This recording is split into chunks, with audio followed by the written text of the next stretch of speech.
Kick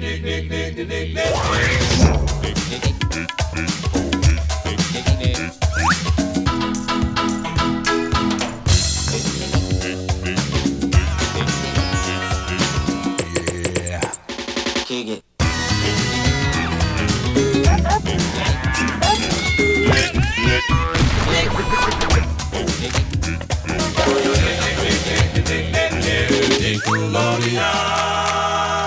Ahoy, mateys, and welcome aboard to This Week in Nickelodeon History. I'm your captain, Captain Eric, and on this week's episode, we're going to cover some Nickelodeon anniversaries that have taken place in between the times of October 9th to October 15th.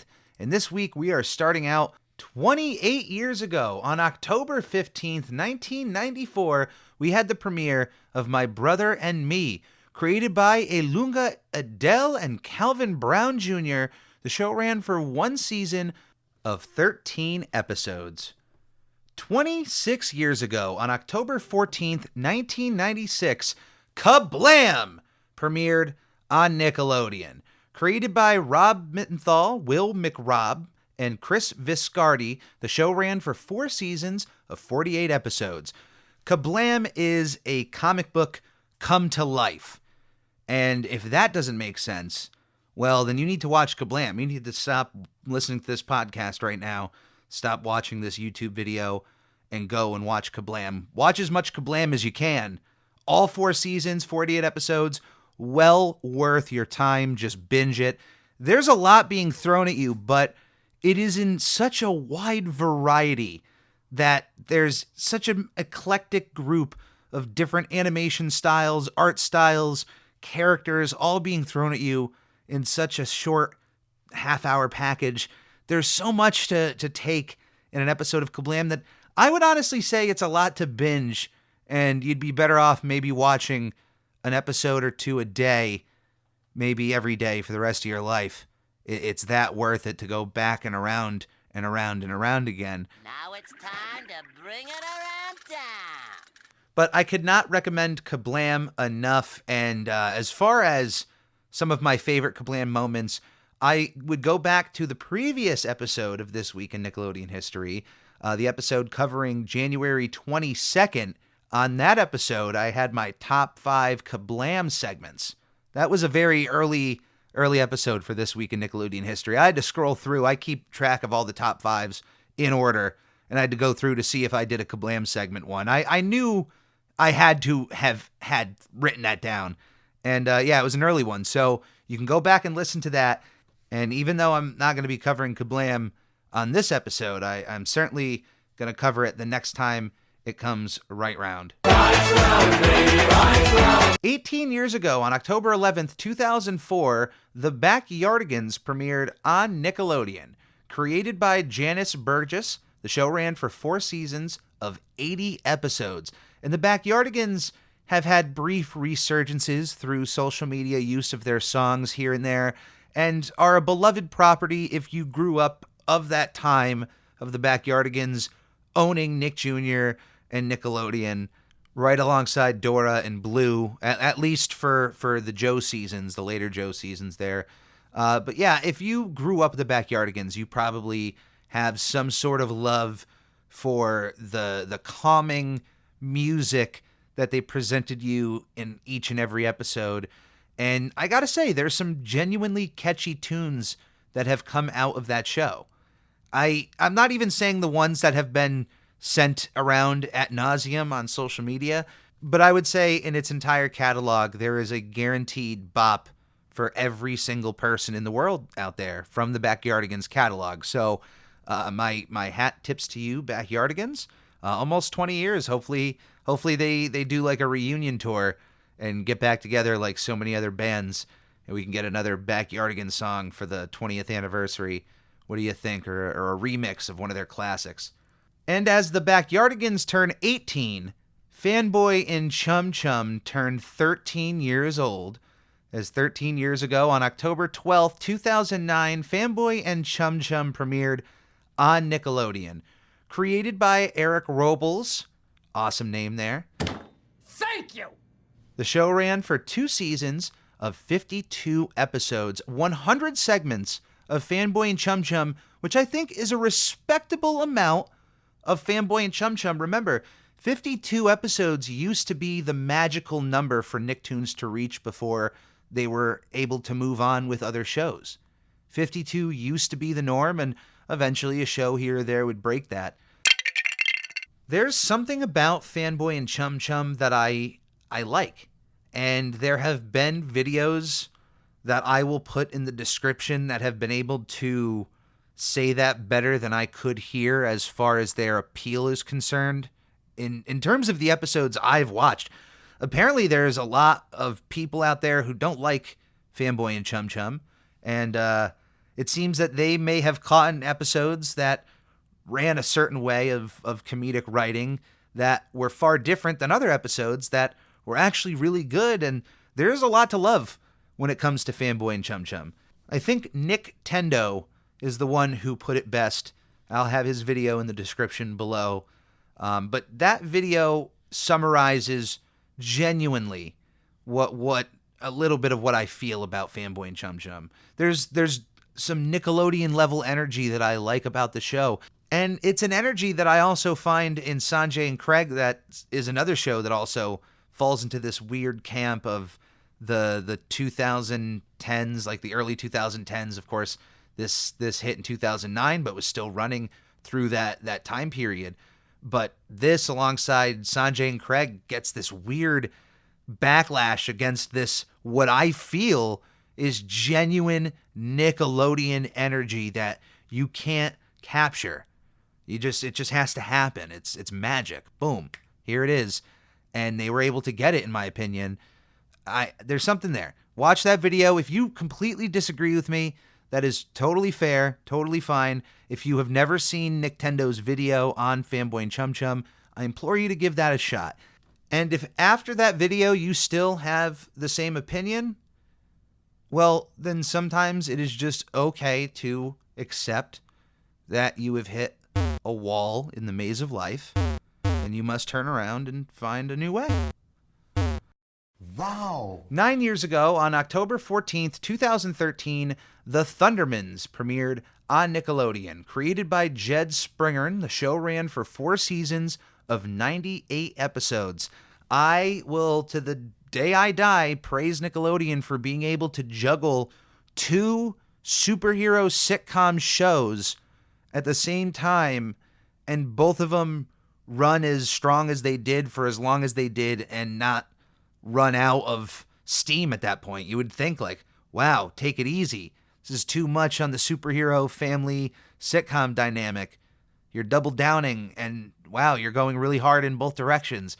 But they made it work. And when it comes to this show, as far as my own personal opinion, I have never really checked it out in full.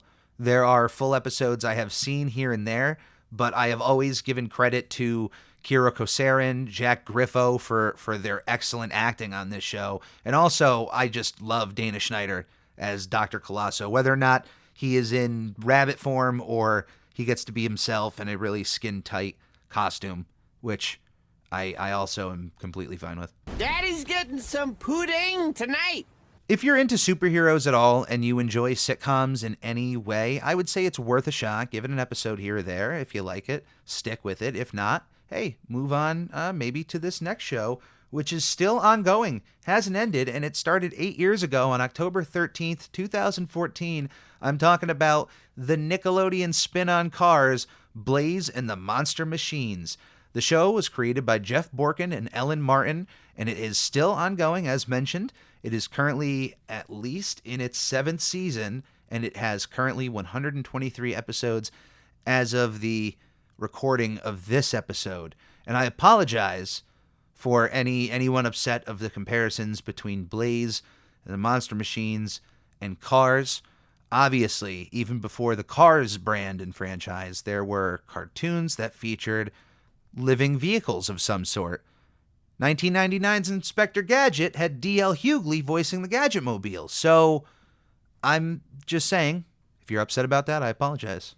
This is Nickelodeon's spin on D.L. Hughley's Gadgetmobile, Blaze and the Monster Machines. I hope that's a better comparison. It is what it is. It is what it is. I may not be the target audience for this show, but I will tell you that if I was a young kid, well, I was one at one point, but if I was a young kid growing up in today's day and age, I think I would still have the same tastes I did as a young kid in the 90s. Monster trucks are cool, all right? So regardless on the 90s, the 80s, the 70s, the now, the then, the future, monster trucks will always be cool. Making big trucks that smash small cars will always be an exciting thing to pay and watch. Kids see such a $5. Going from something I adore, monster trucks, to something I detest, lip syncing. 5 years ago, Lip Sync Battle Shorties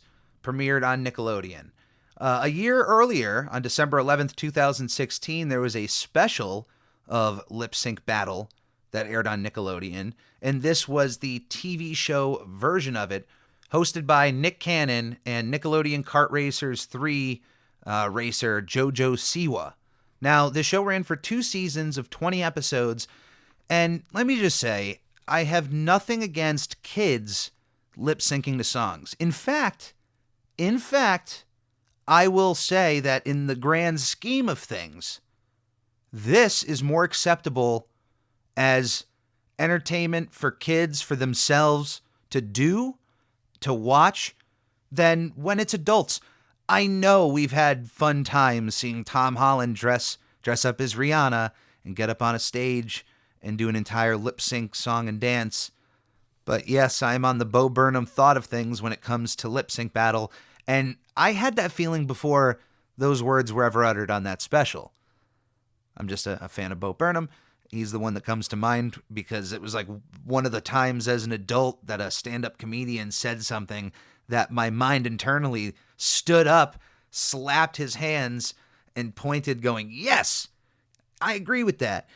There is so little entertainment to be found when it's adults and celebrities that we have seen too much of, trying to just squeeze more famous time on our airwaves, lip syncing to just more songs. If kids want to do it, that's way more acceptable. And I know I'm here talking about the lip sync version, but it's the spin-off. So it's impossible to just commentate on this without going, well, this is where it came from. And I really don't agree with where it came from. So I may not be a fan of lip sync battle, but if kids want to partake in that and find enjoyment in lip syncing to songs and choreographing things and hanging out with JoJo Siwa, then that's totally fine. If you enjoy watching that, totally fine too. Nothing at the end of the day wrong with that. You do you. And I'm just excited to go on to our next subject because 3 years ago, on October 11th, 2019, the revived Are You Afraid of the Dark premiered on Nickelodeon.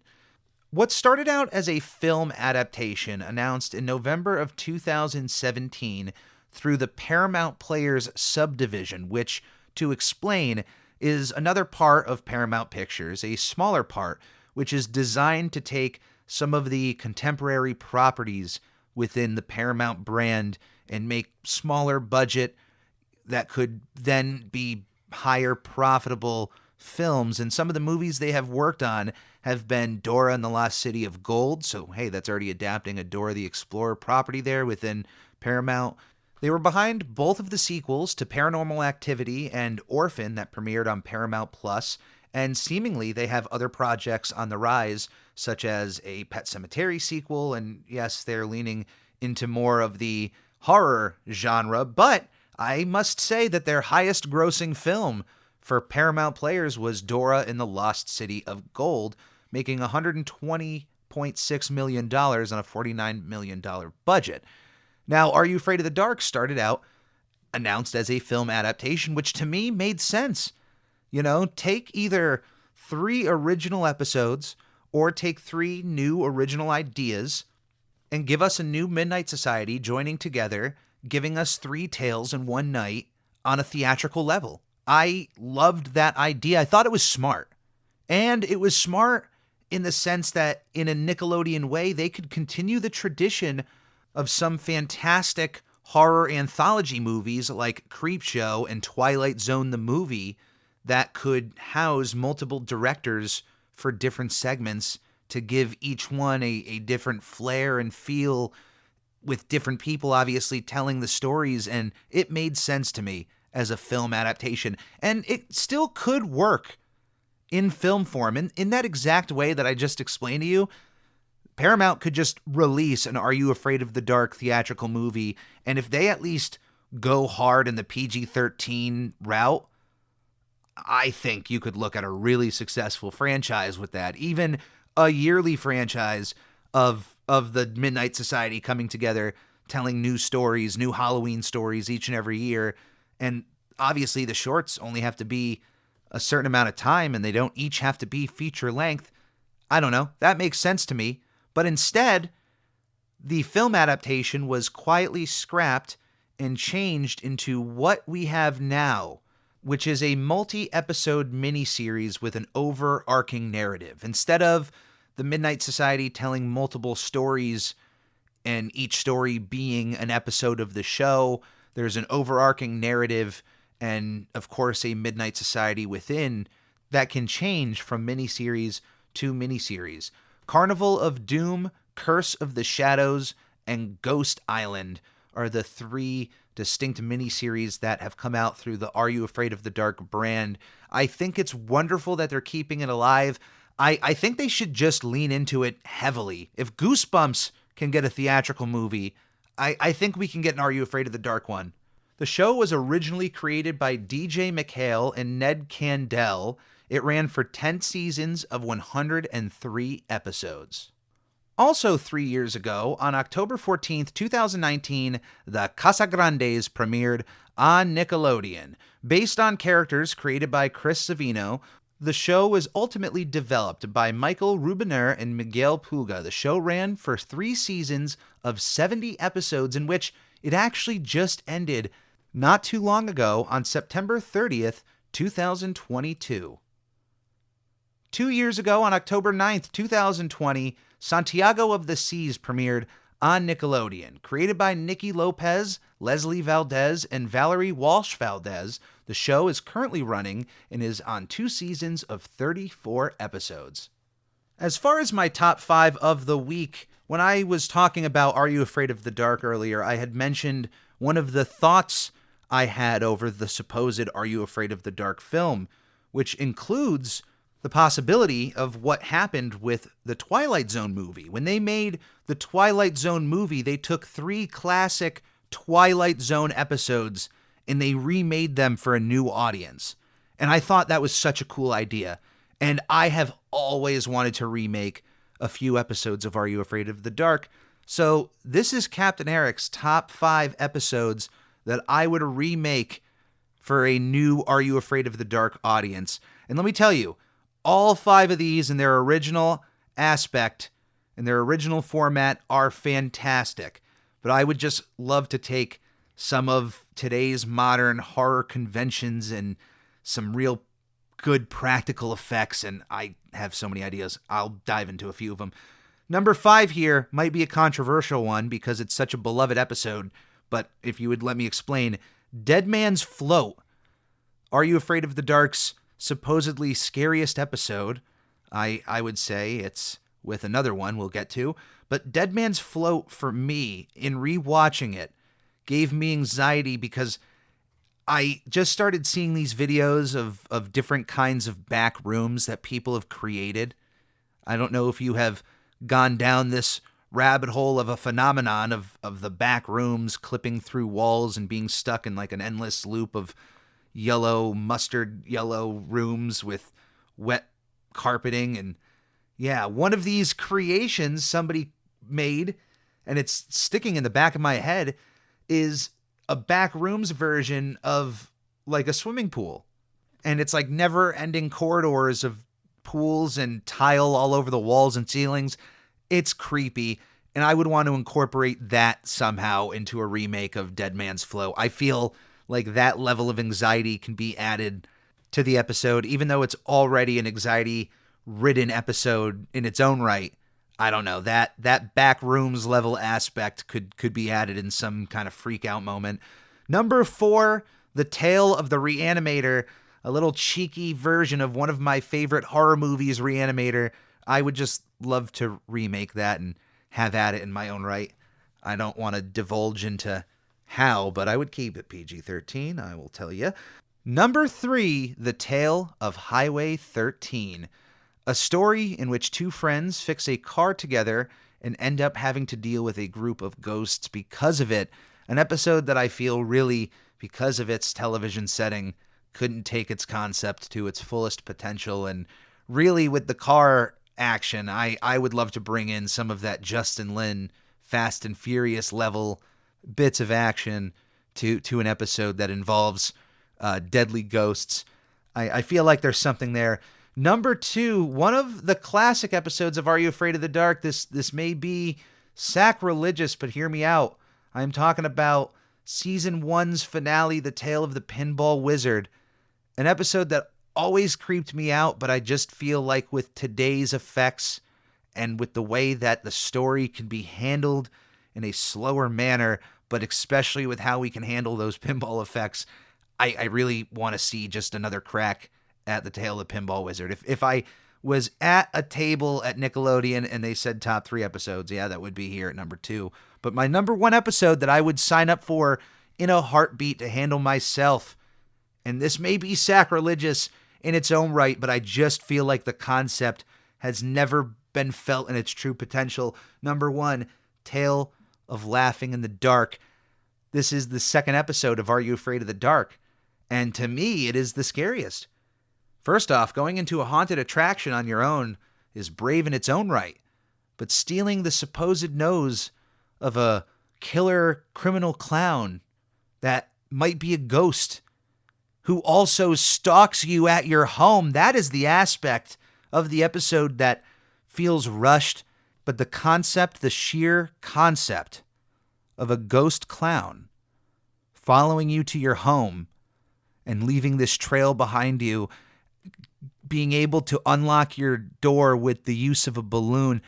There is some genuinely frightening moments in this episode that if they had the proper time and budget to elaborate on, I honestly believe this is the 100% greatest episode of Are You Afraid of the Dark? It's my favorite, and I want to see those moments stretched out. I don't like clowns. And it's not even because of that. It could not even be a clown. The fact that somebody could stalk you and be able to be in all of these different places, it's genuinely creepy. And welcome to the Halloween season, everybody. I hope you're enjoying yourself.